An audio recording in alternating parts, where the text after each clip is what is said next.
gente. Graça e paz a todos novamente. Bom, estamos aqui hoje na quarta aula do curso de adoração bíblica e temos visto muitas coisas importantes ao longo desse curso. A partir da próxima aula, deixa eu só antecipar isso, nós estaremos entrando num ponto bem abrangente em relação à liturgia, como a Bíblia institui e onde está escrito a respeito de cada condução do culto, cada ponto, cada detalhe. Mas hoje ainda nós estamos olhando de uma forma mais, vamos dizer assim, teológica e abrangente, o que Deus espera de nós e como nós devemos cultuar. Essa é a adoração bíblica aula 4. Eu quero ler um texto com vocês, antes de nós iniciarmos aqui a apostila.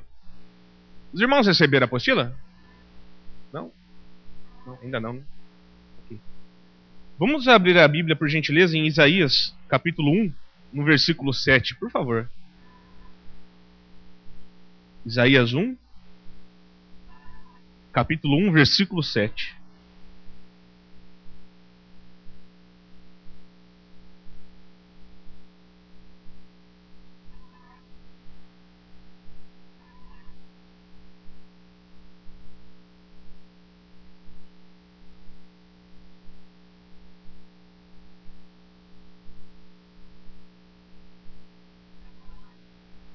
Isaías capítulo 1, versículo 7. Muito importante essa leitura para nós começarmos. Diz assim, irmãos: a vossa terra está assolada, as vossas cidades consumidas pelo fogo. A vossa lavoura os estranhos devoraram em vossa presença, e a terra se acha devastada, como numa subversão de estranhos. A filha de Sião é deixada como choça na vinha, como palhoça no pepinal, como cidade sitiada. Se o Senhor dos Exércitos não nos tivesse deixado alguns sobreviventes, já nos teríamos tornado como Sodoma e semelhante a Gomorra. Para um instantinho aí, mas nós já vamos continuar a leitura. Esse versículo 9, ele é muito importante porque na aula passada nós falamos sobre as duas linhagens, os verdadeiros adoradores e os falsos adoradores. E nós vemos aqui que é sempre Deus, como também temos visto no curso de Gênesis, é sempre Deus que mantém o seu povo eleito. É sempre Deus que nos chama para adoração, que nos chama para servi-lo. Nesse versículo 9 aqui nós entendemos que se houve um remanescente em Israel, e há hoje, que adora a Deus verdadeiramente, isso é parte de Deus. É Deus que separa, é Deus que chama. Esse versículo também nos dá uma compreensão muito interessante em relação ao que Jesus fala lá em João 4, sobre Deus tem buscado os verdadeiros adoradores. Na verdade, os verdadeiros adoradores é o próprio Deus quem chama. Nós vamos falar mais sobre isso. No versículo 10 diz assim, ó: ouvi a palavra do Senhor, vós príncipes de Sodoma, prestai ouvidos à lei do nosso Deus, vós povo de Gomorra. Interessante que nós acabamos de ler que Sodoma e Gomorra não existe mais, né? Mas Deus vem aqui e chama de Sodoma e Gomorra pela situação que o povo estava vivendo, a questão espiritual deles. No 11: de que me serve a mim a multidão de vossos sacrifícios, diz o Senhor. Estou farto dos holocaustos de carneiro e da gordura de animais cevados, e não me agrado do sangue de novilhos, nem de cordeiros, nem de bodes. Quando vindes para comparecer perante mim, quem vos requereu o só pisar nos meus átrios? Não continueis a trazer ofertas vãs. O incenso é para mim abominação, e também as festas da lua nova, os sábados e a convocação das congregações. Não posso suportar a iniquidade associada ao ajuntamento solene. As vossas festas da lua nova e as vossas solenidades, a minha alma as aborrece. Já me são pesadas. Estou cansado de as sofrer. Pelos olhos, sim, quando multiplicai as vossas orações, não as ouço, porque as vossas mãos estão cheias de sangue. Lavai-vos, purificai-vos, tirai a maldade de vossos atos de diante dos meus olhos. Cessai de fazer o mal, aprendei a fazer o bem, atendei à justiça, repreendei ao opressor, defendei o direito do órfão, pleiteai a causa das viúvas. No 18: Vinde, pois, e arrazoemos, diz o Senhor. Ainda que os vossos pecados sejam como a escarlata, eles se tornarão brancos como a neve. Ainda que sejam vermelhos como o carmesim, se tornarão como a lã. Se quiserdes e me ouvirdes, comereis o melhor desta terra. Mas se recusardes e fordes rebeldes, sereis devorados à espada, porque a boca do Senhor o disse. Meus irmãos, olhem aqui por gentileza. Essa passagem aqui de Isaías, como em várias passagens do livro dos profetas, como em muitas também em Jeremias, o Senhor está fazendo aqui uma menção ao culto. Em todos os pontos ao culto. O que acontecia lá em Israel? O povo adorava a Deus. Sim, mas nós lemos aqui que Deus não se agradou daquela adoração. Olha que interessante como isso é pesado que lemos, né? Deus diz para eles o seguinte: olha, as vossas orações, eu já não quero mais ouvi-las. Eu não aceito mais, eu não aguento mais esses sacrifícios que vocês fazem. Deus está fazendo uma advertência aqui em cima do culto desse pessoal. Eu fico imaginando a cena, o pessoal vindo adorar no templo, como se fôssemos nós aqui vindo à igreja aos domingos, e eles vêm, adoram, cantam, oferecem ofertas e fazem muitas coisas, oram na reunião. E quando eles estão descendo os átrios do templo, está o profeta lá fora, dizendo: olha, isso aí que vocês estão fazendo, assim diz o Senhor. Isso, Deus não quer ouvir mais essas orações, e Deus vem fazendo diversas advertências, como nós vimos mais. Olha que expressão forte. O Senhor disse que não suportava mais aquele culto. Então isso nos desafia a pensar numa coisa: o que é um culto vivo aos olhos da Bíblia? Algumas aulas nós já temos dito diversas coisas como o seguinte: adoração, vida cristã, adoração mais especificamente, é uma resposta à palavra de Deus. Vocês têm ouvido muito isso. Nós vimos na aula passada que o nosso coração ele é inclinado à idolatria devido à queda. O nosso coração é totalmente depravado depois da queda da raça humana. Nós somos inclinados a fazer aquilo que nos agrada. Nós somos inclinados a adorar a Deus não como Ele quer, mas como mais nos agrada. E isso é muito perigoso. Nós vamos falar mais sobre isso aqui. E essa é a pergunta que eu gostaria de iniciar essa aula, antes de começar slide, de começar qualquer coisa. O que é um culto vivo? Para nós que temos uma inclinação carnal, mesmo nascidos de novo, nós podemos confundir um culto vivo com um culto bonito na questão musical.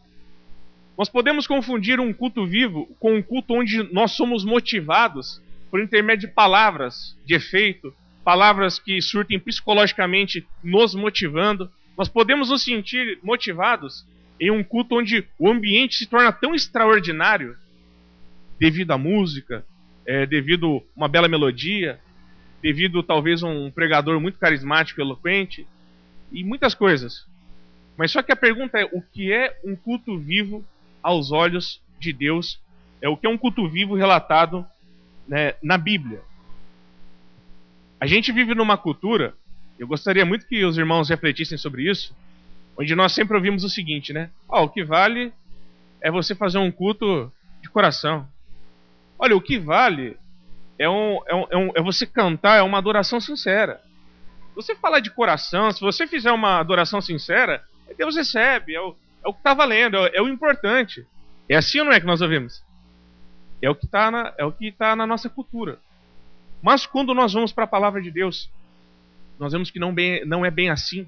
E você vai entender isso hoje. O título dessa aula é o seguinte: a necessidade de um princípio regulador. O culto a Deus, a vida com Deus em todos os sentidos, ela necessita de um princípio regulador. Quando nós falamos de um princípio regulador, não entenda para o lado de... como se você dissesse assim: ô Felipe, então biblicamente falando, o culto é um negócio engessado. o culto é um negócio amarrado assim, eu tenho que ficar com medo de não fazer errado. Não, não é isso. Mas o princípio regulador nos mostra que nós devemos adorar a Deus como Deus requer ser adorado. Isso é como se Deus estivesse nos prevenindo de fazer uma adoração carnal, uma adoração até satânica. Porque Satanás sempre vai tentar dentro da igreja dirigir de uma forma não agradável a Deus tudo que acontece. Eu vou passar um vídeo para os irmãos aqui. Um vídeo sarcástico. E preste bastante atenção, por gentileza.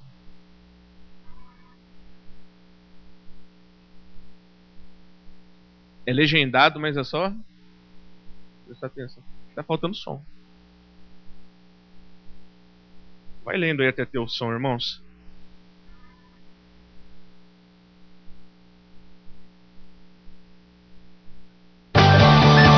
Opening song, opening song, opening song. Deixa eu voltar. You can't stop it. It's coming to a town near you.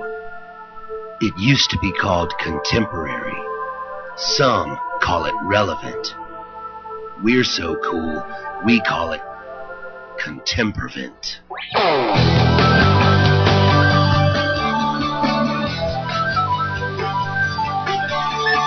Opening song, opening song, opening song. Lights and big drums. You know it's cool because you heard it on the radio. He's right. That was cool. Speaking of cool, Young hip guy welcoming all with graffiti and cool glasses. I welcome everybody with arms wide open, revealing my tattoo so you know I have a past. Quirky transition to band. Invite everyone to stand. Let's do it. this is the song that everyone knows. It's the song that everyone knows.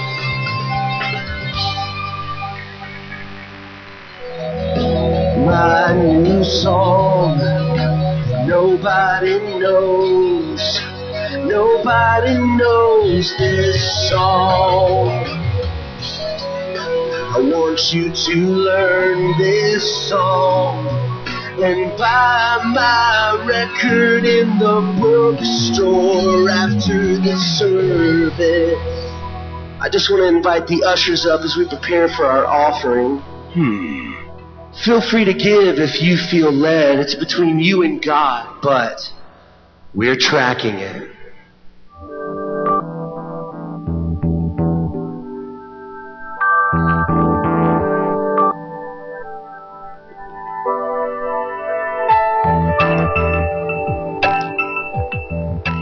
One man has all the answers. I have all the answers. Showing a picture of a puppy and or a baby from an impoverished third world nation. Speaking softly to draw you in. And then emphatically, driving home my point. Long pause. Whispering. Repetition. Still pausing. Pained expression. Long prayer so that the worship leader can get back on stage. This is the closing song with strings that'll make you cry. Coming soon to your town, a new kind of church. You will be lifted high and challenged to grow. We call that growtivation. You call this Sunday morning.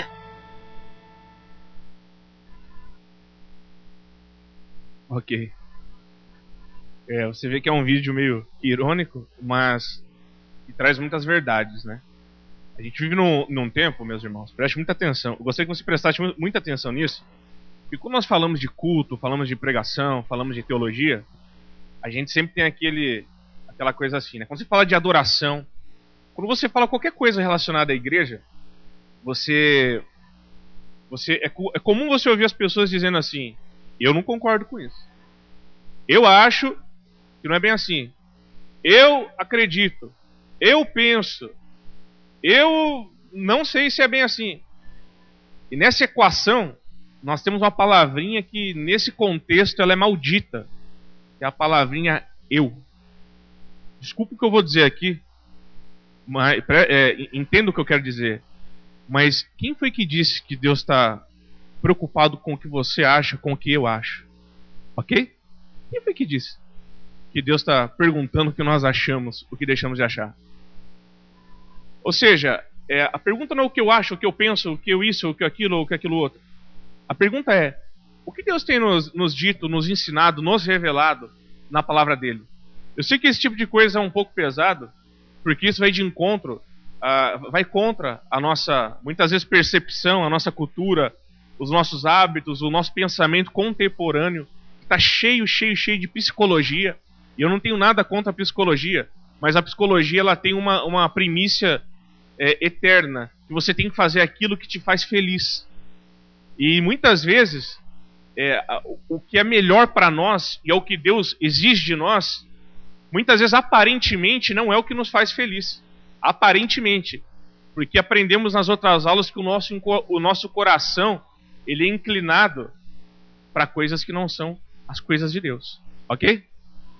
Então, nós estamos inseridos em uma cultura, meus irmãos, onde todas essas coisas acontecem. Onde, para você ter uma ideia, quando nós falamos de louvor, de adoração, eu gostaria de fazer outra pergunta para você, para te ajudar a refletir o que você pensa. Eu não estou aqui para criticar ninguém, criticar nada. Aí pense você por si só, mas pense um pouco nos hinos que você ouve, nas músicas contemporâneas que você ouve, aqueles CDs que você compra nas atualidades. Eu gostaria que você refletisse numa certa pergunta. Eu quero perguntar para você o seguinte: você canta as escrituras quando adora? Em muitas músicas dos nossos dias de hoje? Pense nisso.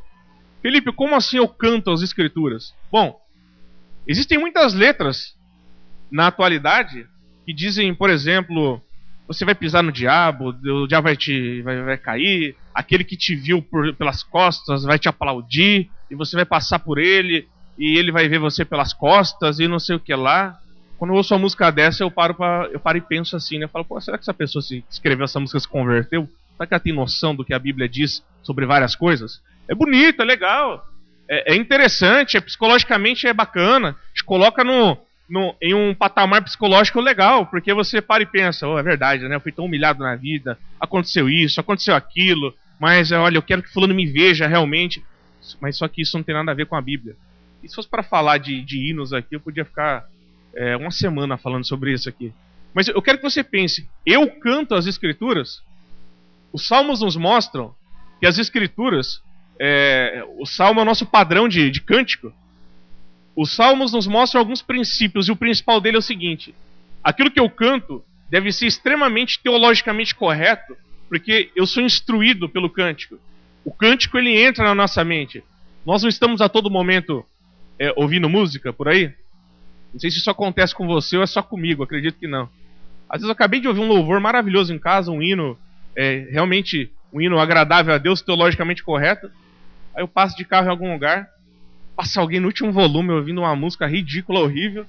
Meu Deus, parece que o louvor sai da mente. Por mais que você deteste aquela música, aquele treco fica na tua cabeça ali. Toda hora você pensa que aquele negócio está martelando na tua cabeça. Acontece isso com você? Com que acontece isso? Levanta a mão para mim, por gentileza.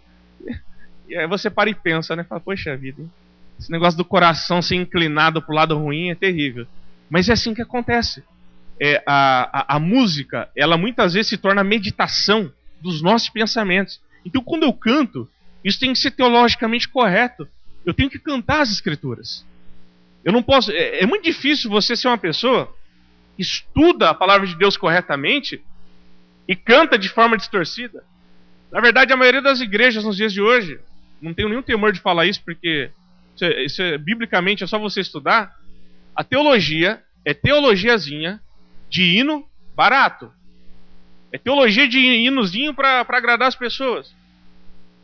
Isso não é o foco da aula, eu só estou dizendo isso porque eu gostaria muito que você entendesse que a nossa cultura atual é inimiga de você caminhar de forma santa e bíblica com Deus. Deixa eu te fazer uma pergunta.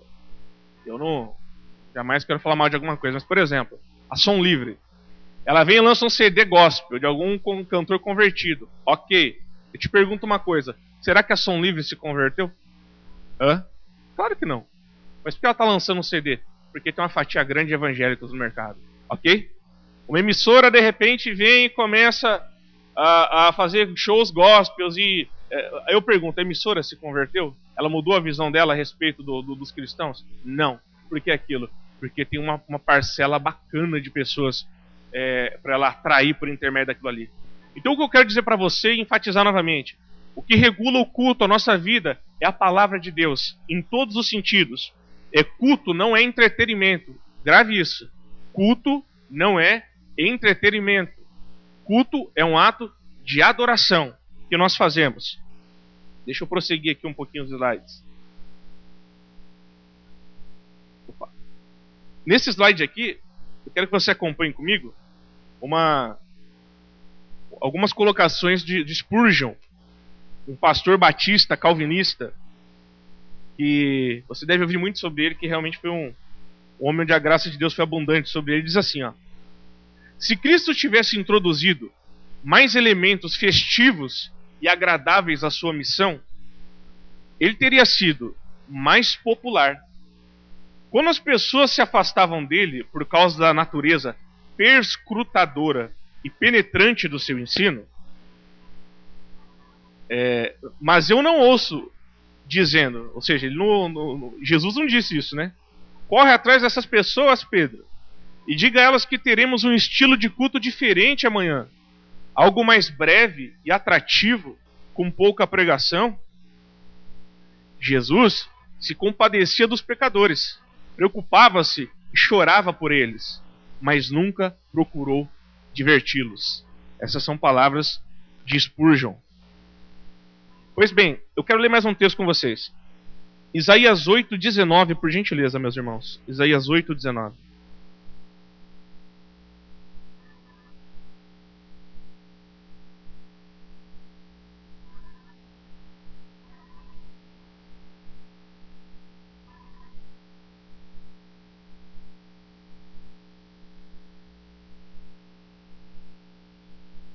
Isaías 8:19.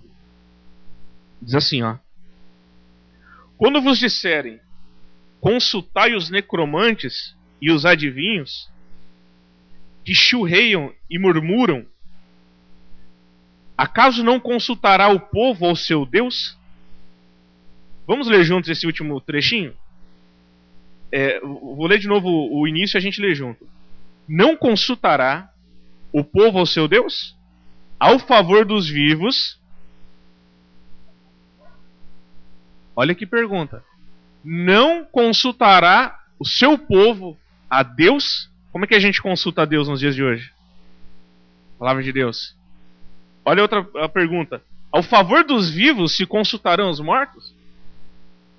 O contexto dessa passagem de Isaías era o seguinte: o povo de Deus, né? Se é salvo ou não, se é eleito ou não, só Deus sabe. Enfrentando todas as situações aqui no contexto de Isaías, o povo desceu ao Egito para consultar cartomante, adivinho e tantas coisas. O profeta diz o seguinte: o seu povo não consultará o seu Deus? Como você consulta os mortos espiritualmente em favor dos vivos, aqueles que Deus deu a sua graça? E a minha pergunta aqui é o seguinte: em relação às coisas santas, às coisas sagradas, meus irmãos, nós não devemos consultar os mortos. Felipe, por que você está falando sobre isso? Escute bem. Preparando essa aula aqui, eu tinha muitas outras coisas para falar, mas eu achei interessante falar sobre isso. Deus colocou isso no meu coração. Não adianta a gente sair daqui teologicamente preparado e bobo, desculpa a expressão, bobo, na hora de lidar com as coisas da cultura. A maioria das coisas que você vê nos dias de hoje é dita por profissionais do marketing, por psicólogos. Escute bem o que eu estou te dizendo. Se você conversar talvez com algum pastor contemporâneo de muitas igrejas que existem hoje em dia, mega igrejas inclusive, vai falar assim: você está louco? Que consultar marketing, que consultar especialista de marketing, você está falando besteira. Não, realmente, essa pessoa provavelmente não consultou. Mas só que o nosso país é um país extremamente americanizado.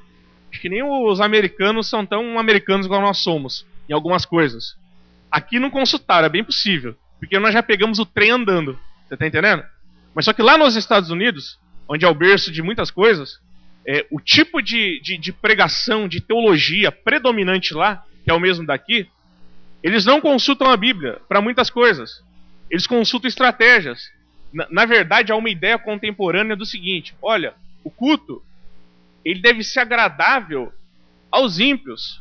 O culto ele tem que ter elementos agradáveis para atrair os de fora. Isso não é bíblico. Isso não é bíblico mesmo.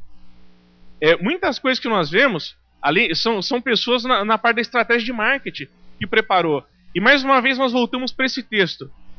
A gente chega num ponto que as pessoas estão consultando os mortos espiritualmente a respeito das coisas que são para os vivos. Então, meus irmãos, é muito interessante esse ponto aqui que nós estamos falando, porque isso tem a ver com adoração, isso tem a ver com música, isso tem a ver com pregação, isso tem a ver com muitas coisas. O tempo está indo, deixa eu tentar encurtar um pouco. Eu quero mostrar outras coisas para os irmãos. Adoração, nunca se esqueça, é uma resposta à revelação de Deus. Não podemos esquecer isso jamais. E por que isso tem que ser dessa forma? Devido à depravação, à queda, nós estamos hoje sujeitos a enganos. O nosso coração é inclinado a outras coisas. No segundo mandamento, lá, que você encontra em Êxodo 20, no versículo do 4 ao 6, eu não vou abrir, se você quiser abrir depois você abre. Mas qual que é o primeiro mandamento? Não terá outros deuses diante de mim. Ok? Lembrando que esse não terá outros deuses diante de mim não leva só para o lado de idolatria, de imagem, não, porque o Deus que o homem mais adora é Ele mesmo. É Ele mesmo. Inclusive eu vou dar um gancho sobre isso no domingo, vou falar sobre isso no domingo cedo. E o segundo mandamento, o Senhor, semelhante a esse, o Senhor diz o seguinte: olha, não farás para ti imagem de escultura do que há onde? Cima nos céus, debaixo na terra, nem debaixo da terra, ou seja, nas águas, enfim. Esse é o segundo mandamento. O segundo mandamento, ele nos dá, ele não é só um mandamento falando sobre você fabricar imagens, mas o segundo mandamento, ele tem coisas embutidas nele muito interessantes. O segundo mandamento está falando exatamente sobre a adoração. Olha o que Deus está falando para a gente no segundo mandamento, meus irmãos. Ele diz assim: olha, eu decido como vocês devem adorar. Eu não quero que vocês me adorem segundo a imaginação de vocês. Eu não quero que vocês me adorem segundo a imaginação de vocês, criando um ídolo, algo que me pareça comigo, que vocês me adorem de uma forma que vocês acham diferente. Deus não quer ser adorado segundo a nossa imaginação. E no segundo mandamento, a advertência que Deus está fazendo é sobre liturgia, realmente, sobre culto. É como se Deus estivesse dizendo assim: olha, a forma de me adorar é a forma que eu prescrevi na minha palavra. Não deve ter nada acrescentado a isso. Então nós vemos nessas passagens tudo isso. Um outro detalhe importante. Eu disse isso na última aula que eu dei também. Preste atenção numa coisa que eu vou dizer, meus irmãos. Nenhum povo, nenhuma cultura escapou da idolatria em toda a história da humanidade sem a Bíblia.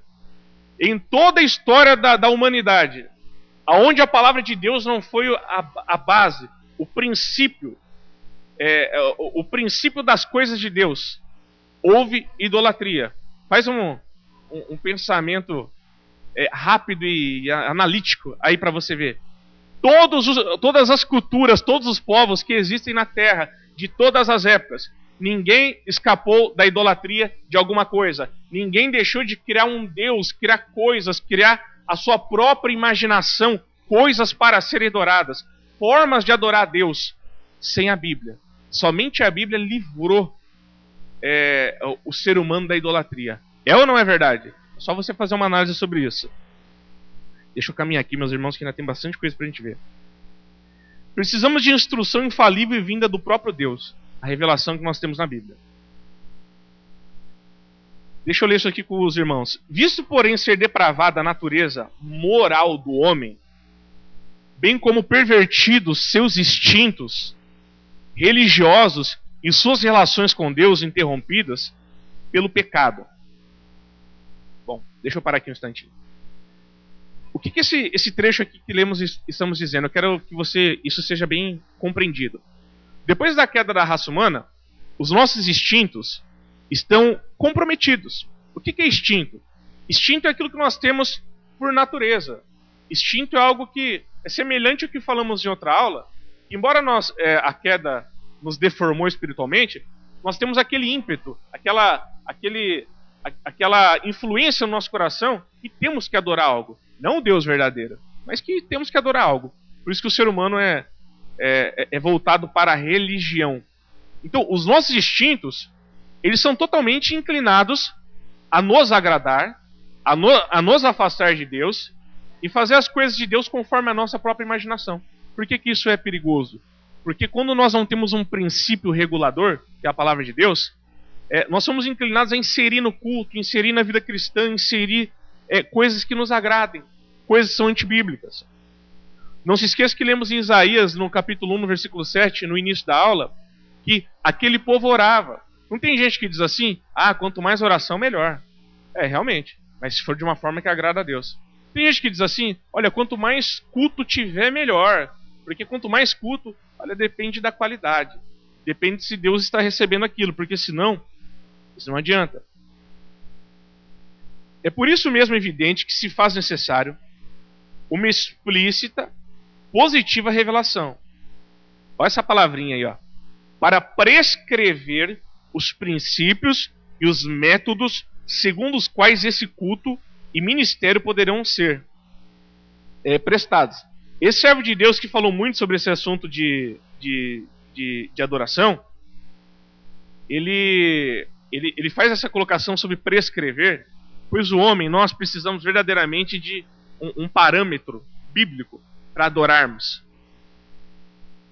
Onde encontramos os princípios e métodos confiáveis para a adoração? Isso aqui não precisa nem responder, né, meus irmãos? A base para o culto é o seu princípio regulador. Bom, nesse momento, eu quero mostrar para vocês a necessidade de nós compreendermos aquilo que a palavra de Deus fala sobre algo para regular o nosso culto. Veja bem, nós entendemos pela Bíblia que a única base para culto é a palavra de Deus. Ou seja, cultuar basicamente é corresponder a aplicar o ensino da Bíblia. Um alicerce adequado para adoração exige, antes de tudo, fidelidade à Bíblia. Nós vamos falar nesse momento sobre isso. O que é o PRC? O PRC é o seguinte, aquilo que nós chamamos nós chamamos de PRC, o princípio regulador do culto. Qual é a primícia do PRC? Que tudo que pode ser incluído na adoração, só pode ser incluído na adoração aquilo que é prescrito na Bíblia. Vamos lá, preste muita atenção nisso. Veja bem, nós temos esse gráfico aí, os irmãos podem ver o seguinte. Nós temos em uma moldura maior, superior, que a única regra de fé e prática para o cristão é a palavra de Deus. Um pouco abaixo da palavra de Deus, que não está abaixo porque é a própria palavra de Deus, nós temos as prescrições bíblicas. A Bíblia tem de Gênesis a Apocalipse as formas de Deus, que Deus deve ser adorado. E nós não vamos estudar isso detalhadamente nesta aula, mas nas próximas nós vamos ver onde está na Bíblia e onde Deus diz isso, aonde está a questão do culto, porque isso é desse jeito, porque aquilo é daquele jeito. Então, quando você tem a regra básica, que é a Bíblia, e você segue as prescrições bíblicas, que é o princípio regulador, você tem algo chamado uma verdadeira adoração. Ok, irmãos? Aí diz assim nessa colocação: o modo aceitável de adorar o verdadeiro Deus é instituído por Ele mesmo e é tão limitado por sua vontade revelada. Veja bem, na Bíblia Deus revelou a forma que Ele deseja ser adorado. Nós não podemos fazer melhor do que Deus prescreve em sua palavra. E algo interessante que eu quero que os irmãos entendam é o seguinte: aquilo que não é prescrito, grave isso, aquilo que não é prescrito por Deus não é aceito por Ele. Eu vou falar de novo, vou repetir isso. Aquilo que não é prescrito na palavra de Deus não é aceito por Ele. Uma pessoa pode dizer assim: hoje eu vou na reunião e eu vou Eu vou surpreender Deus fazendo isso. Se isso não está prescrito na palavra dele, isso não vai ser recebido por Deus.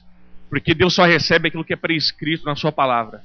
Ele nos deixou bem claro isso em toda a Bíblia, em todo o contexto bíblico, meus irmãos. Isso é exatamente dessa forma. Outro detalhe importante que precisamos entender é o seguinte: ele não deve ser adorado segundo as imaginações e invenções dos homens, ou sugestões de Satanás, nem sob qualquer representação visível, ou de qualquer outro modo, não prescrito nas Santas Escrituras. Isso se encontra lá na Confissão de Fé de Westminster. Nós encontramos essa orientação. Deus não deseja ser adorado de outra forma que não seja esta. A maioria dos homens tem alguma forma própria de adorar a Deus. E está tão satisfeito com ela, que pensa que Deus também está. Pouco há, entretanto, que de fato sabem o que significa adorar de modo aceitável a sua majestade. Não lemos no início da aula Isaías, onde Deus não estava aceitando um ritual religioso, que já havia se tornado um ritual religioso aquilo daquele povo? Vimos. Mas o que acontece com isso? O que isso tem a ver? Tem a ver que muitas vezes nós fazemos coisas que Deus não está recebendo. Talvez você está aqui e fale assim: ô Felipe, eu tenho uma tia, eu tenho uma amiga, eu tenho um amigo. Nossa, como essa pessoa é empenhada, ela é determinada, como ela vai na igreja, ela pega o tercinho e ela reza nele, ela fica horas ali falando. Essa pessoa ajuda pessoas, ela faz caridade, essa pessoa é tão empenhada em tantas coisas. Mas uma coisa interessante, meus irmãos: quando aquilo não é prescrito por Deus, Deus não recebe aquilo. E um outro detalhe, que falaremos mais em outra aula: se uma pessoa não é nascida de novo, o ímpio, por exemplo, não tem como o ímpio adorar a Deus. Você não encontra na Bíblia adoração de ímpios. Não existe. Porque não tem como. Não há. Segundo a Bíblia, aquele que ainda não é convertido, ele permanece debaixo da ira de Deus. E isso é muito importante. Deixa eu caminhar aqui, senão nós não vamos ter tempo. Mas vocês sabem que não adorar a Deus... Vamos ler juntos isso, por gentileza? Vamos lá. Mas vocês sabem, ou não adorá-lo do modo que ele quer ser adorado, significa a mesma coisa. Portanto, a maioria das pessoas não passa de autoadoradores, porque não agradam a Deus com seus cultos, mas a si próprios. Já parou para pensar nisso? Quando uma pessoa, pode ser que nós estejamos aqui nessa aula hoje, e peço a você que leve em conta tudo que estamos lendo aqui e coloque isso diante de Deus, se isso incomoda você de alguma forma. Veja bem, existem pessoas... Se você tem uma inclinação à evangelização, você já deve ter percebido isso conversando com pessoas. Existem pessoas, escute bem o que eu vou te dizer, que quando você mostra para ela o Deus da Bíblia, que não é o Papai Noel que é pregado nos dias de hoje, o Deus que é pregado muitas vezes hoje em dia está mais para o Papai Noel do que o Deus revelado nas Escrituras. Algumas pessoas têm medo que Deus não seja como elas entendem que seja. Algumas pessoas têm medo que a forma que Deus lidar com o homem não seja da forma que ela tem aprendido. Algumas pessoas estão tão apegadas em um Deus, em um modo de culto, um modo de vida cristã, foi criado em suas mentes, ou ensinada para agradá-las, que essas pessoas têm verdadeiro pavor. Elas não querem. É como se você dissesse assim: olha, está aqui o Deus da Bíblia, da Sagrada Escritura. Essa pessoa fala assim: ai meu pai, mas eu estou tão feliz com esse aqui que eu já tenho. Um servo de Deus chamado C.S. Lewis disse uma coisa muito interessante. Ele diz o seguinte: o ídolo na mente é tão desagradável para Deus quanto o ídolo nas mãos. O ídolo na mente é tão desagradável a Deus quanto o ídolo nas mãos. Então, tudo isso que estamos dizendo tem a ver com adoração. Bom, talvez venha a seguinte pergunta, nos passe a seguinte pergunta: então o culto é algo amarrado? É claro que não, meus irmãos. O culto é algo maravilhoso. Deus nos deu algo chamado dons criativos. Eu posso apresentar o meu dom criativo a Deus. Como assim dons criativos, Felipe? Por exemplo, esse PowerPoint que você está vendo. Isso aqui não está na Bíblia, né? Faça um PowerPoint santo. Não está. Mas está ali, ó. A gente cria algo para o culto ficar mais bacana. Isso aqui é pertinente. Isso aqui é pertinente. Mas o que eu quero dizer com isso é o seguinte: talvez você está aí, você é uma pessoa da música, Deus vai te usar com isso. Mas eu quero dizer o seguinte, que os nossos dons criativos, eles estão submissos à palavra de Deus, eles estão submissos à revelação bíblica. Em Êxodo 36, versículo 1, não vamos ler também, você vê que ali os contemporâneos de Moisés, Deus deu a eles vários tipos de dons, mas a Bíblia fala que eles faziam as coisas segundo a ordenança bíblica. A criatividade humana deve estar submissa à instrução divina, pois o Deus Trino que é adorado estabelece os princípios e as normas para este ato. Portanto, o que determina a forma de culto não pode ser um critério puramente estético ou sentimental, mas sim espiritual, teológico e racional, todos subordinados à revelação.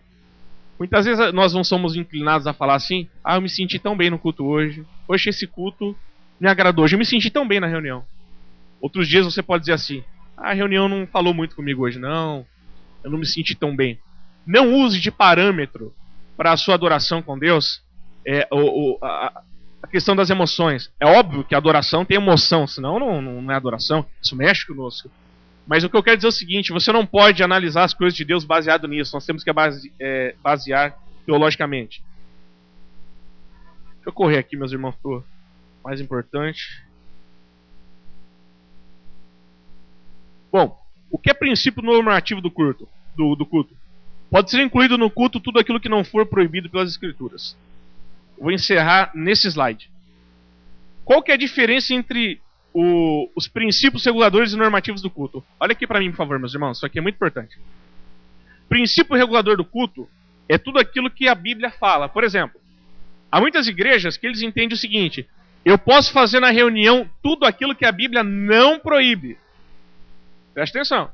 Eu posso fazer no culto tudo que a Bíblia não proíbe. A Bíblia não proíbe, eu posso ir lá e fazer. A Bíblia fala que aquilo não tem problema, eu posso ir lá e fazer. Eu não sei se você tem o costume de ver alguns vídeos religiosos, por exemplo, no YouTube, mas tem alguns vídeos de americanos, como eu disse, que foi chegando pro Brasil um monte de coisa. Gente andando igual leão no culto, já viu isso? Pessoas imitando sei lá o quê. Como disse também outro servo de Deus, que eu não lembro o nome dele agora, mas ele diz o seguinte: olha, cair no espírito é muito fácil, viu? Agora andar em espírito já não é tanto. Então, na falta da conversão, tem pessoas que criam coisas como evidências do poder de Deus. Fala assim: opa, caiu, é de Deus. Realmente é mais fácil que ter uma vida de conversão verdadeira. O que eu quero dizer é o seguinte: o princípio normativo de culto, aquele que é chamado do PRC, eles entendem que tudo aquilo que não é proibido na Bíblia, você pode fazer. Isso é um perigo muito grande, porque, como já falamos aqui, o nosso coração é inclinado àquilo que desagrada a Deus.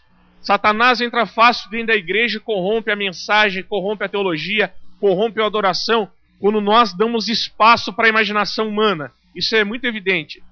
Agora, o que nós seguimos e apoiamos na igreja presbiteriana é que o princípio regulador do culto é a palavra, ou seja, somente aquilo que é estabelecido na Bíblia, somente o que é bíblico deve ser estabelecido no culto. Fica claro isso? Ok? Então, por que nós necessitamos de um princípio regulador para o culto? Porque deixados, abandonados à nossa própria sorte, entregues nem que seja parcialmente à nossa própria imaginação, nós vamos fazer besteira. Deus, na sua misericórdia, estabelece como nós devemos adorá-lo. E só para concluir aqui, os elementos e as circunstâncias do culto cristão. Eu não vou gastar nem tempo com isso aqui, eu só vou te explicar o seguinte. Ao passar dos séculos, por exemplo, alguns séculos atrás os cristãos adoravam de pé, sabia disso? Não existia bancos. No primeiro século não tinha ar-condicionado, não tinha microfone, não tinha PowerPoint, ok? A tradição bíblica nos primeiros séculos era a tradição oral. As pessoas contavam o evangelho. Nós temos a tradição escrita. É verdade ou não é? Nos dias de hoje. Isso tem a ver com os elementos e as circunstâncias do culto cristão. O que isso quer dizer, ô Felipe? Isso significa que essas coisas pertinentes, isso muda. Isso não muda, aliás. Nós podemos acrescentar. A palavra acrescentar seria errada. Nós podemos contextualizar. Poxa, se eu tenho uma tecnologia que me permite falar com mais pessoas, abranger mais pessoas, por que não? Entende? Então isso é uma coisa. Agora, essa palavra contextualizar é válida, mas é perigosa. Mas agora, contextualizar teologicamente a palavra de Deus, isso jamais vai acontecer. Meus irmãos, perdão falar tão corrido hoje aqui, mas é que é muita coisa para pouco tempo, mas a base, com certeza, pode ter sido dita. Quer falar alguma coisa, João? Pode encerrar? Jazão levanta a mão. Fala rapidinho, Jazão. Tem um microfone lá só para sair na gravação?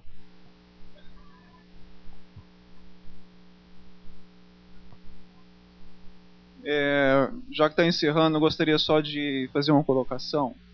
Você citou algumas músicas. Será que nós estamos cantando Bíblia? E você citou algumas passagens sobre a questão de pisar os demônios e tal. Eu quero só... Você falou que não é bíblico. Eu gostaria de colocar só simplesmente isso. A palavra de Cristo para os 70. Respondeu-lhes ele, Jesus: eu via Satanás como um raio cair do céu. Eis que vos dei autoridade para pisar serpentes e escorpiões, e sobre todo o poder do inimigo, e nada vos fará dano algum. Contudo, não vos alegreis, porque se vos submetem os espíritos, alegrai-vos antes, por estarem os vossos nomes escritos nos céus. Então é bíblico. Cristo nos deu poder, sim, para pisar serpentes e escorpiões. Eu não entendi tua colocação, Jazão.